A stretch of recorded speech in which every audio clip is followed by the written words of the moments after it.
Welcome to Have a Bible Question Live, where you'll receive a Bible answer to your Bible question. And now, let's study the Bible.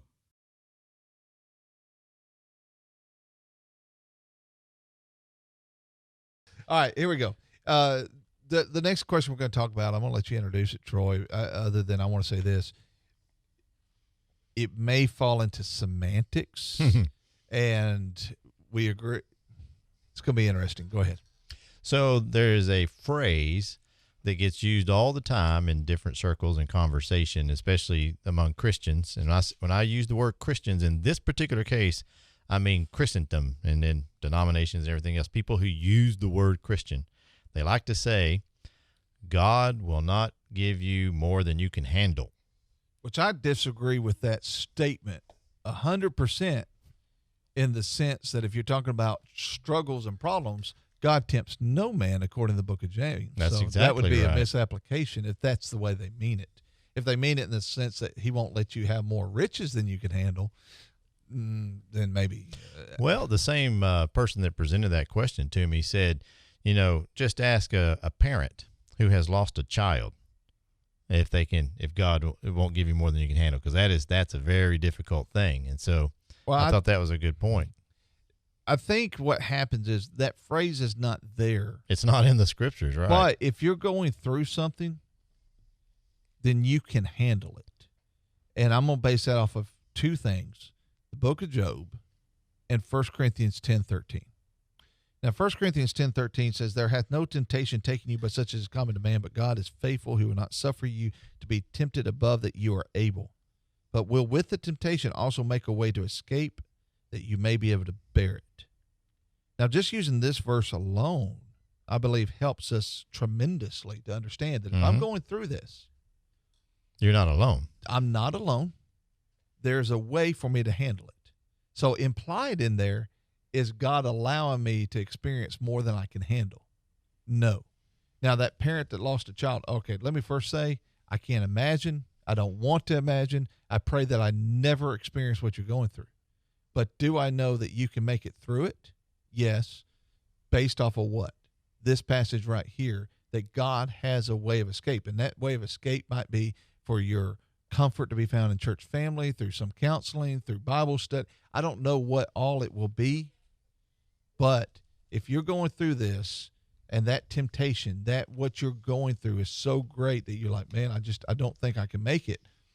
Well, God says he's going to give you a way of escape to make it through this. Oh my God, I got to disagree with you on this. All right.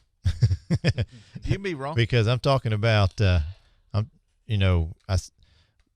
Mike's right. He says it's a corruption of what is taught in 1 Corinthians 10:13. And 1 Corinthians 10:13 says no temptation has overtaken you.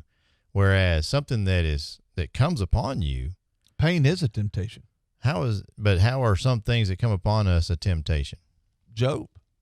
I told you I was going to couple this with the book of Job. What was, even to the point, and you say pain, what was the boils? It was pain. What was the death of his children? That was pain. All of that was what? Temptation. So what you're doing is you're taking all of those things, because in Job, those things were used to get him to denounce God. Yes. And all along the way, what was God doing? Did he let him do it all at once? No, he restricted Satan. Why?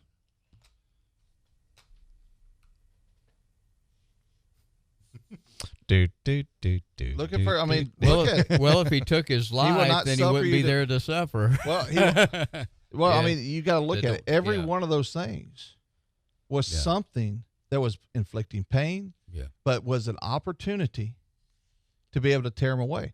I believe implied in this is that he was restricting, because what if he had let him from the very beginning?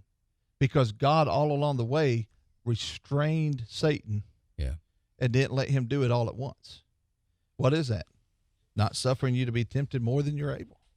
And that temptation can be anything. It could be the death of a child. Is that tempting does that tempt someone to say, God, how can you really exist if you're going to take that away from me? Health.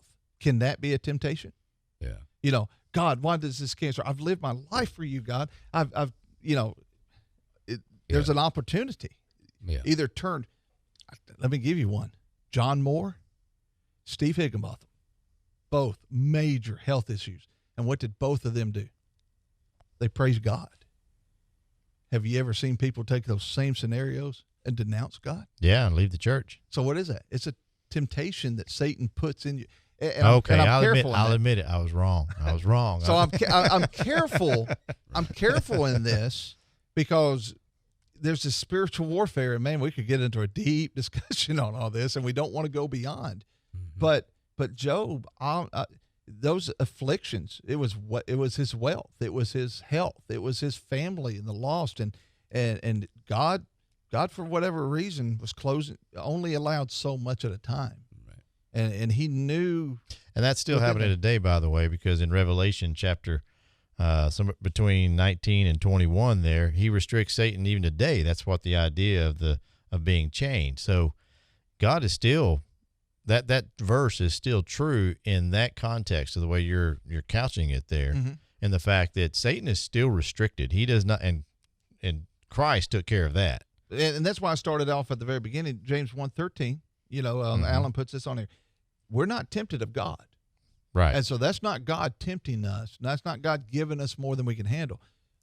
But in the sense that if I'm going through this, it's not from God, but obviously God thinks I can handle it. And I even told Ray one time, I was going through some stuff, and I said, Ray, I want to be stronger in the Lord, but if being stronger in the Lord means I have to go through something like this, I don't want to go through something like that again. I don't want to be spiritually strong enough to endure something worse than this. Well, it makes me think about, the two variations that you have during the times of persecution. You have those who denounced Christ, who denounced their faith, and then you have those who stood up like Polycarp and said, hey, bring it on. I'm paraphrasing him. He was saying, I love that paraphrase. That was great. What he really said was, you tempt me with fire, which burns in just a little while, whereas I fear the one who can burn with fire for eternity. And that's still a paraphrase, but that's more what he said. Right. And go ahead. Go ahead, Jeff. Well, I was just going to make the point when the Hebrew writer was writing in Hebrews chapter 12, he was talking about the persecutions that God was allowing them to suffer, and some of it was causing them to, hey, I'm through with Christianity. Yep, I'm going to go back to my brethren.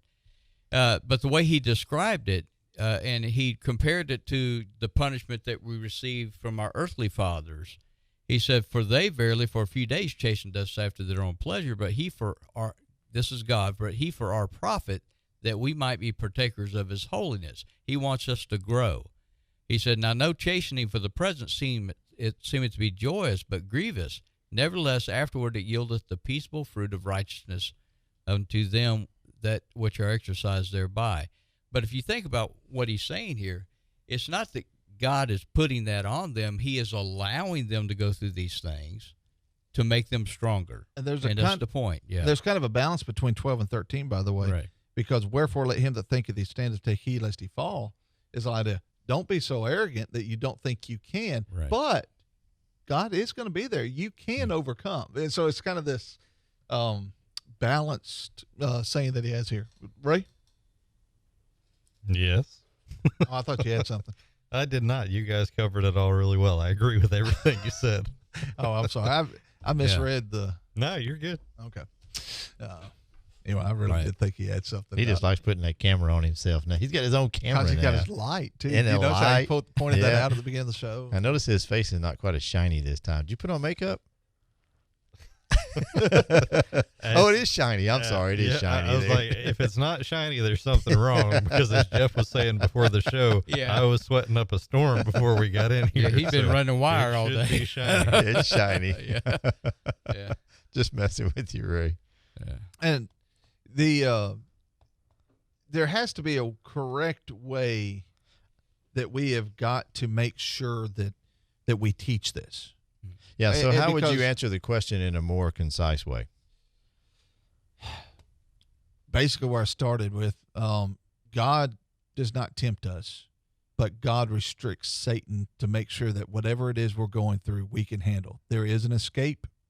And so if we're going through this, you've got this, but you need to find that ejection handle. You need to find that escape hatch. You need to see how God's going to help you through this. And that's the key. Because there's God nothing will you're help going you. through Right. that you cannot handle with God's help. With God's help. Yep. And I believe that's what 1 Corinthians 10:13 is telling us. And I think that's also what's in Job, because that's what Job kept doing. He kept leaning on God. He kept giving God the glory. You know, he said, God giveth, God taketh away. I mean, Yeah. so he kept all his faith and focus on God the whole time. You know, Mike puts on here, we cannot diminish from the pain that brethren are facing today in some circumstances, as God said earlier. And I think that's the thing. It's easy to read 1 Corinthians 10:13 and be like, oh, but Get over it. you know, but no, it's real. I can't. That's right. I've had to counsel people and things and help them and stuff, and it's tough. I mean, I don't Sometimes- know how, but I know because of this verse that somehow they're going to be able to make That's it right. through, That's right. and God can do that. I mean, there is a peace that passeth all understanding to be found in Jesus. And Goes God, back to hope again. He is more powerful than anything Satan can throw at us, but that doesn't mean it's going to be It's going to be all fun. rainbows and butterflies. Well, it says passes all understanding, so we may not think we can get through it, but we can get through it. And then that's the Yeah. truth, Yeah. because what else does the scripture say? In fact, Yeah. in Titus there, when he talks about count it all joy, right? Yeah. James, I'm sorry. Okay. James, Count it all joy when you fall into diverse temptations. What does he say after that? That, the trying of your faith, yes. Work his patience. And so let patience have its perfect we work. are stronger when we come out of those things. Mhm. Right. And so, in fact, it helps us for any other time or helping other people. Yeah. There's a lot of great stuff there. Alan puts, cast your cares and burdens upon God, in 1 Peter 5, and he's so true on that. Yep. We can't give them a glib answer, and we would be wrong to do so. I agree. And that's where sometimes your answer to people is just being real, be authentic. Just say it. Look, I can't imagine. I don't know. When you're dealing with counseling and grief, one of the worst things you can ever try and do is try and diminish away. Don't diminish or try to identify, because it's not the same. And to say you shouldn't feel, or we've talked about this with grief on the show before, but you've got to acknowledge what's real, what's what's natural to feel, and validate their feelings sometimes, and then realize there's a time to deal with it and there's a time to not deal with it, because you find that with emotions. Sometimes if you try and reason with somebody that's just being emotional, and how far are you going to get? And there are times that we are emotional. I think you even see that in how Jesus deals with those that were in times. He doesn't really rebuke Lazarus' sisters, does he? Mm-mm. He deals with the situation.